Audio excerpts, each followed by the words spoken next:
అందరికీ నమస్కారం. ముందుగా ఈ వీడియోకి ఒక లైక్ కొట్టి మన ఛానల్ని సబ్స్క్రైబ్ చేసుకోండి. ఈ నెల ఫిబ్రవరి 15వ తేదీన ఆదివారం నాడు అత్యంత శక్తివంతమైన మహాశివరాత్రి పండుగ రాబోతుంది. ఈ ఒక్కరోజు చేసే శివ పూజలకు, అభిషేకాలకు కోటి రెట్ల పుణ్య ఫలితం లభిస్తుంది. మీ కుటుంబంపై శివానుగ్రహం ఎల్లవేళలా ఉంటుంది. కాబట్టి ఈ అవకాశాన్ని ఎవరూ వదులుకోకండి. మహాశివరాత్రి వచ్చేలోపు ప్రతి ఒక్కరూ ఖచ్చితంగా తెలుసుకోవాల్సిన శివరాత్రి నియమాలు, అలాగే పూజా విధానం గురించి ఈ వీడియోలో తెలుసుకుందాం. ముందుగా ఈ వీడియోకి ఒక లైక్ కొట్టి ప్రతి ఒక్కరూ ఓం నమః శివాయ అని కామెంట్ చేయండి. శివరాత్రి పండుగ రోజున ఆ పరమేశ్వరుడు లింగ రూపంలో ఉద్భవించాడట. అలాగే ఈ రోజున శివపార్వతుల వివాహం జరిగిందని నమ్మకం. కాబట్టి ఈ పవిత్రమైన శివరాత్రి పండుగ నాడు శివపార్వతులు భూమిపై సంచరిస్తూ తమ భక్తుల కోరిన వరాలను వెంటనే ప్రసాదిస్తారట.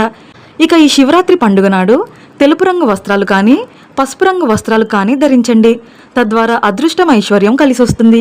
అలాగే ఈ శివరాత్రి పండుగ నాడు ప్రతి ఒక్కరూ ఖచ్చితంగా తలస్నానం చేయాలి. ఈ రోజున తలస్నానం చేసేవారు నీటిలో నల్ల నువ్వులు వేసుకుని స్నానం చేస్తే మనం తెలియక చేసిన పాపాలన్నీ తొలగిపోతాయి. అలాగే నీటిలో విభూతి కలుపుకొని స్నానం చేస్తే మానసిక ప్రశాంతత లభిస్తుంది. అదేవిధంగా నీటిలో 2 బిల్వ దళాలు వేసుకొని స్నానం చేస్తే అనారోగ్య సమస్యలు తొలగిపోయి లక్ష్మీ కటాక్షం సిద్ధిస్తుంది. అలాగే నీటిలో పచ్చకర్పూరం వేసుకొని స్నానం చేస్తే ధనాకర్షణ బాగా పెరుగుతుంది. అన్నిటికన్నా ముఖ్యంగా నీటిలో గంగాజలం వేసుకొని స్నానం చేస్తే కాశీలో ఉన్న గంగా నదిలో స్నానం చేసినంత పుణ్య ఫలితం లభిస్తుందట. ఈ మహాశివరాత్రి పర్వదినాన ప్రతి ఒక్కరూ శివాలయానికి వెళ్ళండి. ఈ రోజున శివపార్వతులిద్దరూ కైలాసం నుండి భూమిపైకి వస్తారట. కాబట్టి ఈ శివరాత్రి రోజున ఎవరైతే శివాలయానికి వెళ్తారో అలాంటి వారి కష్టాలన్నీ వెంటనే తీరిపోతాయి. ఇక శివరాత్రి పండుగ అనగానే చాలామంది ఉపవాసం ఉండి జాగరణ చేస్తారు. అయితే ఉపవాసం ఉండలేని వారు, అలాగే రాత్రి జాగరణ చేయలేని వారు లింగోద్భవ కాలంలో, అంటే శివలింగం ఉద్భవించిన సమయంలో శివుడిని పూజించి ఉపవాసం ఉంటే చాలు. రోజంతా ఉపవాసం ఉన్నంత ఫలితం దక్కుతుంది. ఫిబ్రవరి 15వ తేదీన అర్ధరాత్రి 12 గంటల నుండి 12 గంటల 50 నిమిషాల వరకు లింగోద్భవ కాలం ఉంటుంది. ఈ 50 నిమిషాలకు చాలా శక్తి ఉంటుంది. కాబట్టి ఈ సమయంలో శివుడిని పూజించి ఉపవాసం ఉండండి. శివరాత్రి రోజున శివాలయానికి వెళ్ళేవారు శివాలయంలో పొరపాటున కూడా కొన్ని తప్పులు చేయకండి. వాటిలో ముఖ్యమైనది శివాలయంలో ప్రదక్షిణాలు చేయకూడదు. శివాలయంలో చండీ ప్రదక్షిణం చేయాలి. ధ్వజస్తంభం నుండి సోమసూత్రం వరకు వెళ్ళి మళ్ళీ అక్కడి నుండి తిరిగి వెనక్కి రావాలి. దీన్ని చండీ ప్రదక్షిణమని అంటారు. అలాగే శివలింగం పైన పోసే ఆవు పాలు కల్తీ లేకుండా స్వచ్ఛంగా ఉండాలి. శివలింగం పైన పాలు పోసిన తర్వాత వెంటనే నీళ్లు పోయాలి. అప్పుడే మీ అభిషేకానికి సంపూర్ణ ఫలితం దక్కుతుంది. అయితే చాలామంది ఆడవారు పాల ప్యాకెట్లను నోటితో కొరికి ఆ పాలతోనే శివలింగానికి అభిషేకం చేసేస్తారు. కానీ ఇలా అస్సలు చేయకండి. ఇది చాలా పెద్ద అపచారం. అలాగే శివలింగం పైన పాలు పోసేటప్పుడు నేరుగా పాల ప్యాకెట్తో అభిషేకం చేయకూడదు. ప్యాకెట్లో ఉన్న పాలను ఒక గ్లాసులో పోసుకొని శివలింగానికి అభిషేకం చేయండి. శివుడు అభిషేక ప్రియుడు. ఈ ఒక్కరోజు శివలింగానికి అభిషేకం చేస్తే చాలు, ఇక మీ జన్మ ధన్యమైపోయినట్లే. ఈరోజు ఆవు పాలతో అభిషేకం చేస్తే సర్వ సౌఖ్యాలు కలుగుతాయి. మీ ఆయుష్ కూడా పెరుగుతుంది. అదేవిధంగా ఆవు పెరుగుతో శివలింగానికి అభిషేకం చేస్తే అనారోగ్య సమస్యలు, బలహీనత సమస్యలు తగ్గి సంపూర్ణ ఆరోగ్య ప్రాప్తి కలుగుతుంది. ఇక తేనెతో శివలింగానికి అభిషేకం చేస్తే అప్పుల బాధలు తొలగిపోయి అష్టైశ్వర్యాలు కలుగుతాయి. ఇక చెరుకు రసంతో అభిషేకం చేస్తే విపరీతమైన ధనాకర్షణ మరియు లక్ష్మీ కటాక్షం సిద్ధిస్తుంది. గంధం కలిపిన నీటితో అభిషేకం చేస్తే సమాజంలో కీర్తి ప్రతిష్టలు పెరుగుతాయి. అలాగే విభూది భస్మంతో శివలింగానికి అభిషేకం చేస్తే కోరిన కోరికలన్నీ వెంటనే నెరవేరుతాయి. ఇక అతి ముఖ్యమైన విషయం ఏమిటంటే శివాలయ గర్భగుడిలోకి ప్రవేశించేటప్పుడు పురుషులు చొక్కా ధరించకుండా కండువా కప్పుకొని గర్భగుడిలోకి అడుగుపెట్టాలి. అప్పుడే సంపూర్ణ శివానుగ్రహం లభిస్తుంది. అలాగే ఈ రోజు తప్పనిసరిగా జమ్మి చెట్లను పూజించాలి. జమ్మి చెట్టుకు ప్రదక్షిణాలు చేయడం, జమ్మి చెట్టు కింద దీపారాధన చేయడం ద్వారా విశేషమైన పుణ్య ఫలితం లభిస్తుంది. కొబ్బరికాయలో త్రిమూర్తులు నివసిస్తారు. కాబట్టి ఈ శివరాత్రి రోజున ఇంట్లో పూజ చేసేటప్పుడు నారికేల దీపాన్ని వెలిగించండి.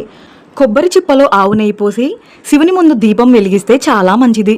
శివరాత్రి రోజున నారికేల దీపాన్ని వెలిగిస్తే ఆ పరమేశ్వరుడు ఎంతో సంతోషించి మీ బాధలన్నిటినీ తీర్చేస్తాడు. అలాగే ఆర్థిక సమస్యలన్నీ తొలగిపోయి మంచి ఆరోగ్యం లభిస్తుంది.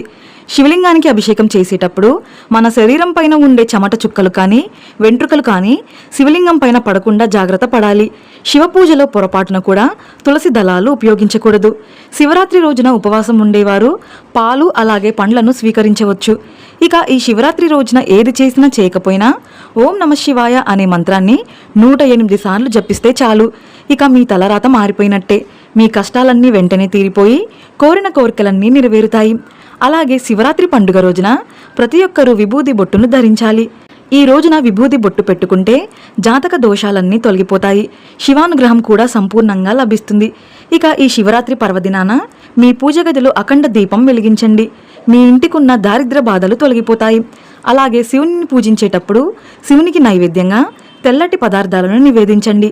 ఇక సంతానం కోసం ఎదురు చూసేవారు ఈ శివరాత్రి రోజున ఆవు నెయ్యితో శివలింగానికి అభిషేకం చేస్తే తప్పకుండా సంతాన ప్రాప్తి కలుగుతుంది. అలాగే మీ వివాహంలో ఆటంకాలు ఎదురవుతుంటే ఆవు పాలలో కుంకుమ పువ్వు కలిపి అభిషేకం చేస్తే త్వరగా వివాహ యోగం కలుగుతుంది. శివుని వాహనం నందీశ్వరుడు. శివాలయంలో శివునికి ఎదురుగా నందీశ్వరుడు ఉంటాడు. కాబట్టి ఈ శివరాత్రి పండుగ నాడు నంది చెవిలో మీ కోరికలు చెప్పి శివుడిని దర్శించుకుంటే మీ కోరికలన్నీ నేరుగా శివుని పాదాల చెంతకు చేరుతాయి. ఇక ఈ శివరాత్రి పర్వదినాన జుట్టు కత్తిరించడం, అలాగే గోళ్లు కత్తిరించడం చేయకండి. అలాగే ఈ ఆదివారం ఎట్టి పరిస్థితుల్లోనూ మాంసాహారం తినకూడదు. ఇక భార్యాభర్తలు తప్పనిసరిగా బ్రహ్మచర్యం పాటించాలి. శివునికి అత్యంత ప్రీతికరమైన వాటిలో బిల్వ పత్రాలు ఒకటి. ఈ శివరాత్రి రోజున మీ మనసులో ఏదైనా కోరుకొని శివలింగం పైన ఒక బిల్వ పత్రాన్ని పెట్టండి చాలు. ఇక మీరు కోరిన కోరికలన్నీ వెంటనే నెరవేరుతాయి. అలాగే 3 జన్మల పాపాలన్నీ తొలగిపోతాయని నమ్మకం. శివరాత్రి రోజున ఎలాంటి పుష్పాలతో శివుడిని పూజించాలో తెలుసుకుందాం. తెల్ల జిల్లేడు పూలతో శివుడిని పూజిస్తే మృత్యు దోషాలన్నీ వెంటనే తొలగిపోతాయి. అలాగే శివునికి ప్రీతికరమైన ఉమ్మెత్త పూలతో పూజిస్తే కోరిన కోరికలన్నీ తక్షణమే నెరవేరుతాయి. అదేవిధంగా తామర పూలతో శివుడిని పూజిస్తే మీ ఇంటి సంపద ఐశ్వర్యం రెట్టింపు అవుతుంది. అలాగే మల్లెపూలతో శివుడిని పూజిస్తే మీ వైవాహిక జీవితం బాగుంటుంది.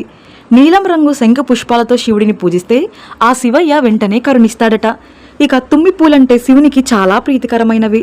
తుమ్మి పూలతో శివుడిని పూజిస్తే మోక్ష ప్రాప్తి కలుగుతుందని నమ్మకం. అలాగే పొగడ పూలతో శివుడిని పూజిస్తే శివలోక ప్రాప్తి కలుగుతుంది. శివరాత్రి రోజున ఉపవాసాలు ఉండలేని వారు ఉల్లిపాయ, వెల్లుల్లి వంటి ఆహార పదార్థాలు తినకూడదు. అదేవిధంగా గోధుమలు, మొలకెత్తిన గింజలు మరియు టీ, కాఫీలు కూడా తాగకూడదు. దీర్ఘకాలిక అనారోగ్య సమస్యలతో బాధపడేవారు నీటిలో గరిక వేసి ఆ నీటిని శివలింగం పైన పోస్తే దీర్ఘకాలిక అనారోగ్య సమస్యలన్నీ తొలగిపోతాయి. ఈ శివరాత్రి రోజున శివాలయానికి వెళ్లేవారు మన చేతుల మీదుగా శివలింగానికి అభిషేకం చేయాలంటే చాలా కష్టమవుతుంది. కాబట్టి మీరే ఒక చిన్న మట్టి శివలింగాన్ని తయారు చేసుకుని ఆ లింగాన్ని మీ పూజ గదిలో ప్రతిష్ఠించి ఓం నమ శివాయ అని చదువుతూ శివలింగానికి అభిషేకం చేసుకోవచ్చు. శివరాత్రి రోజున జాగరణ చేసేవారు భక్తి పాటలు వింటూ ఉండాలి, లేదా శివునికి సంబంధించిన కథలను వింటూ ఉండాలి. ఈ విధంగా ఈ మహాశివరాత్రి నాడు భక్తి శ్రద్ధలతో శివుడిని పూజిస్తే శివపార్వతుల ఆశీర్వాదం సంపూర్ణంగా లభిస్తుంది. శివుడంటే మంగళకరుడు. ఆయన దగ్గర ధనవంతుడు, పేదవాడు అనే భేదం ఉండదు. కేవలం స్వచ్ఛమైన భక్తి ఉంటే చాలు. మీ కష్టాలన్నీ తీరిపోయి సుఖ సంతోషాలతో కూడిన కొత్త జీవితం ప్రారంభమవుతుంది. ఈ వీడియో మీకు నచ్చితే లైక్ చేసి సబ్స్క్రైబ్ చేసుకోండి. జై శ్రీరామ్.